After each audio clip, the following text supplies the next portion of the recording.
Bonjour à tous, c'est Séverine et bienvenue pour votre retraite de carême spéciale Semaine Sainte. Es-tu prêt à faire quelque chose pour Jésus? Es-tu prêt à lui montrer que tu l'aimes? Si oui, alors tu dois faire le chemin de croix. Le chemin de croix, c'est demain, vendredi à 15 heures. Nous allons suivre pas à pas le chemin de croix, c'est-à-dire tout ce qui a amené Jésus depuis sa condamnation à mort jusqu'à ce qu'il soit déposé dans le sépulcre. Il y a donc 14 stations. Première station, Jésus est condamné à mort. Deuxième station, Jésus est chargé de sa croix. Troisième station, Jésus tombe sous le bois de sa croix. Quatrième station, Jésus rencontre sa mère. Cinquième station, Simon de Cyrène aide Jésus à porter sa croix. Sixième station, Véronique essuie la face de Jésus. Septième station, Jésus tombe pour la seconde fois. Huitième station, Jésus console les filles de Jérusalem. Neuvième station, Jésus tombe pour la troisième fois. Dixième station, Jésus est dépouillé de ses vêtements. Onzième station, Jésus est attaché à la croix. Douzième station, Jésus meurt sur la croix. 13e station, Jésus est descendu de la croix remis à sa mère. Et 14e station, Jésus est mis dans le sépulcre. Donc le chemin de croix, c'est tout simplement méditer la passion du Christ. C'est la meilleure façon de se rapprocher de Jésus, de lui prouver qu'on l'aime, de lui prouver son amour, c'est vraiment la meilleure façon. Donc ce qui est important, ce que je vous demande à chacun d'entre vous, c'est de vraiment prouver au Christ que vous l'aimez et d'être là demain pour le chemin de croix dans votre église. Alors, peut-être vous allez me dire, vous travaillez. Eh bien, on pose une demi-journée de travail. C'est important de vraiment de montrer notre engagement pour le Christ. Et croyez-moi, vous vous dites, ah oui, mais c'est un peu tard pour poser ma demi-journée de travail. Vraiment, demandez au Saint-Esprit de vous donner cette force et allez voir votre employeur, expliquez-lui, voilà, que c'est vraiment que pour quelques heures. Si vous êtes confiant, si vous êtes sûr de vous, vous verrez que vous aurez sans problème cette demi-journée de congé qui vous sera accordée. Vraiment, il faut en avoir la certitude. Revenons, si vous le voulez bien, sur la première station où Jésus est condamné à mort. C'est Pilate qui va condamner à mort Jésus, mais d'abord ce sont effectivement les grands prêtres juifs qui vont le condamner. Mais comme ils sont sous occupation romaine, ils ne peuvent pas exécuter un homme. Et pourquoi Jésus est condamné? A-t-il fait quelque chose de mal? Non, il n'a rien fait. On ne peut rien lui reprocher, il n'a fait que le bien. Simplement, voilà, les Juifs n'acceptent pas qu'il affirme être le Fils de Dieu, alors que les nombreux miracles qu'il a produits le prouvent. Donc tout ça, ça nous fait vraiment réfléchir. Est-ce que nous, parfois, dans notre attitude, nous ne condamnons pas à mort à nouveau Jésus, quand nous refusons de lui accorder du temps, quand nous refusons de croire par exemple en la vie éternelle? Il y a eu un sondage où on a demandé à des catholiques s'ils croyaient en la résurrection, il y en avait un nombre très important qui n'y croyaient pas. Donc à nouveau, ça c'est une condamnation à mort. Et on voit que finalement Pilate, lui, ne trouve rien à reprocher à Jésus. On sent qu'il voit l'innocence de Jésus, mais il n'aura pas le courage d'aller jusqu'au bout. Et ça peut nous faire réfléchir nous aussi à notre attitude. Avons-nous le courage de nos convictions? Osons-nous affirmer notre foi tous les jours et en tout lieu, même si cela doit nous apporter des problèmes?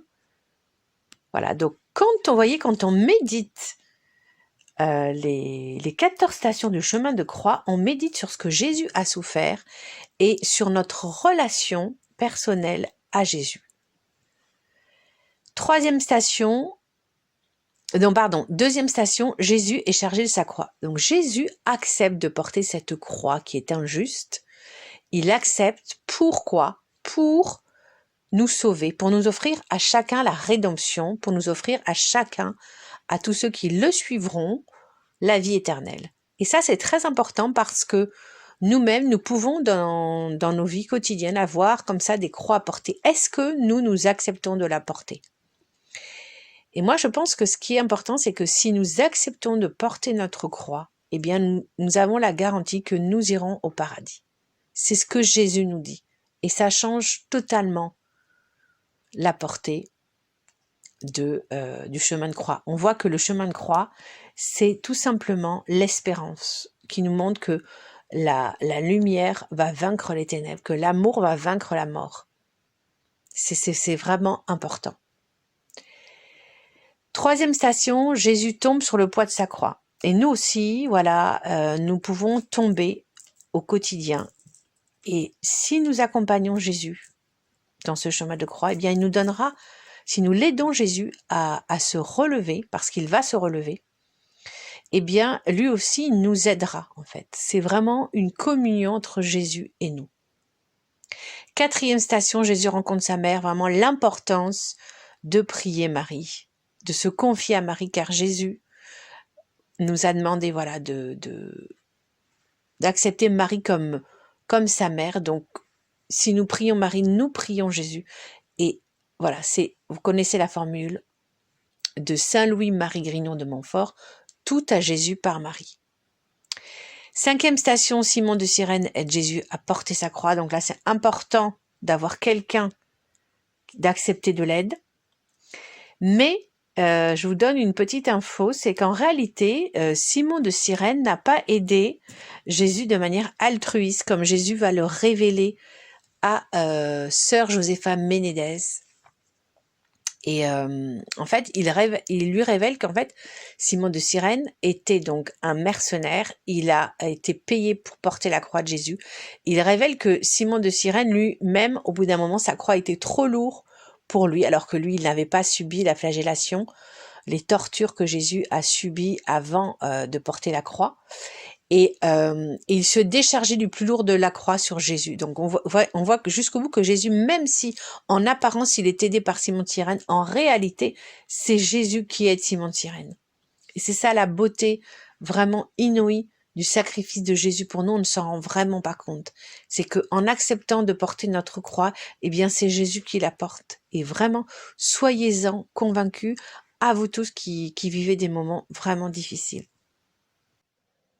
Plus tard, Jésus va tomber une deuxième fois, ça sera la 7e station, puis une 3e fois, ça sera la 9e station. Et à chaque fois, Jésus se relève. Et ce qui est important, ce chiffre 3, c'est un chiffre très symbolique parce que c'est le chiffre de la Trinité. Voilà, Jésus se relève et ça c'est un message d'espoir pour nous, c'est que nous aussi si nous chutons, si nous tombons sous le poids du désespoir, sous le poids de nos péchés, sous le poids de nos fautes, eh bien nous savons que Jésus est là pour nous relever. Donc faisons appel à lui. 10e station, Jésus est dépouillé de ses vêtements, où là Jésus est nu et là c'est l'humiliation suprême.